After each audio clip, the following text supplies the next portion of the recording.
maybe you can give us a little bit of a historical background on this issue of the quote unquote genetic similarity between chimps and human beings. Sure. So I'm sure that many of your listeners have heard this claim before, that humans and chimps are only 1% genetically different or 99% genetically the same. We've heard this claim from so many people over the years. And as this issue has come up recently, I kind of dug into my archives and found folks that have made this argument. Bill Nye, the science guy, wrote in his 2014 book, Undeniable, he said, as our understanding of DNA has increased, we've come to understand that we share around 98.8% of our gene sequence with chimpanzees. This is striking evidence for chimps and chumps to have a common ancestor. So there, Bill Nye is using this 98, 99% genetic similarity statistic between humans and chimps to make an affirmative argument for human-chimp common ancestry.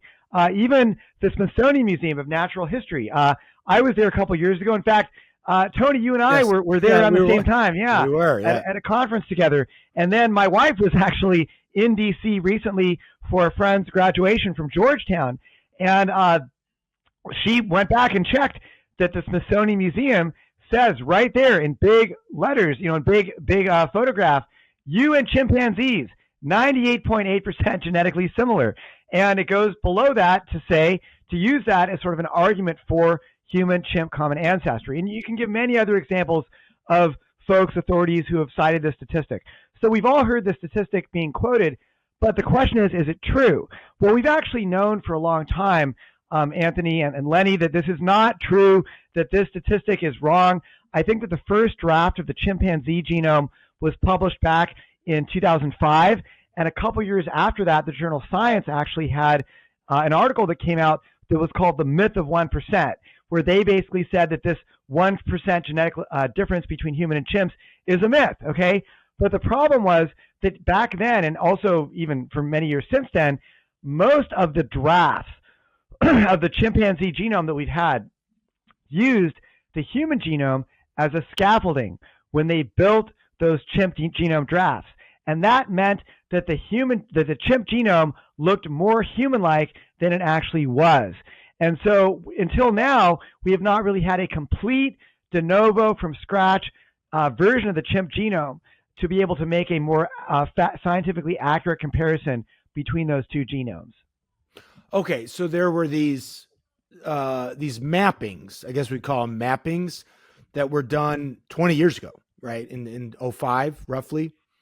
But they weren't pure like chimp genomes. They were using something like human DNA to recreate the chimp genome, the chimp map. Yeah, it's something kind of like that. And there have been other versions of the chimp genome that have been done since then also that used the human genome as a guide. Let me kind of explain how you might be able to see this, okay? Let's say that you have those, remember those magnets that you put on your fridge that have different words, and you could arrange the magnets in different orders to make funny sentences, right? Mm-hmm. So let's say that you are trying to move those magnets into the right order so that they spell the right sentence essentially, okay? But you don't know the order that they're supposed to be in. You have these words that you sequenced, but you don't know the right order that they're supposed to go in. That's kind of what it has been like with sequencing the chimp genome. We get these blocks of the chimp genome that we sequenced, but we have to then order them in the right order in order to be able to basically know, the order that they go in the chimp genome.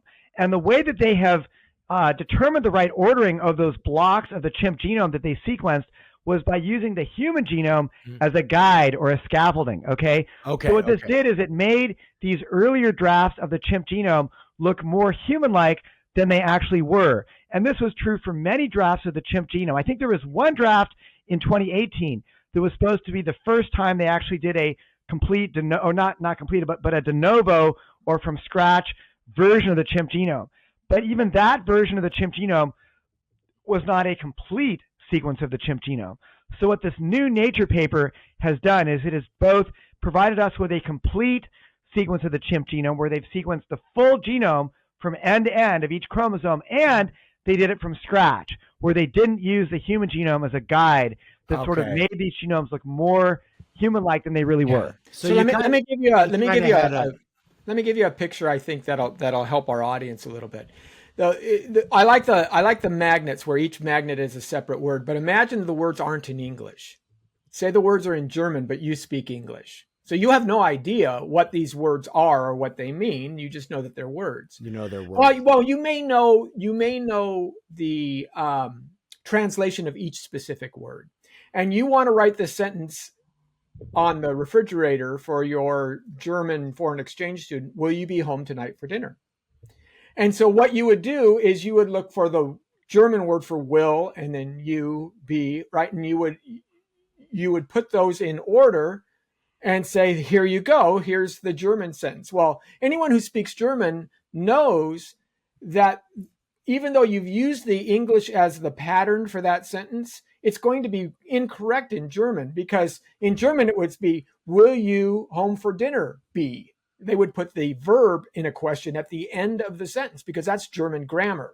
So German grammar varies from English grammar, but all you know is the word and the corresponding definition of what that word is. So what the scientists were doing is they were putting the chimp genome in the order that they saw the human genome placed, just as you would try and translate a sentence from English to German word for word, not realizing that there's a grammar underlying this that breaks the structure. Yeah, the syntax would be different. Right. So it's kind of like a biological begging the question, right? Yeah. Yeah, possibly, yeah. And to be fair, I think in most cases, the human and the genomes, chimp genomes, they're similar enough that this process worked. But there are times when there are differences, and if you want to be sure that you have a true and accurate draft of the chimp genome, you don't want to be using the human genome as a guide or a scaffolding to get things in the right order, to get the grammar right. Love that analogy, Lenny. I assume you speak German. I don't. You understand it, right? A foreign speaker, if you spoke to somebody who's not English isn't their first language, you can understand them, but you can immediately tell that it's wrong. So it's not natural.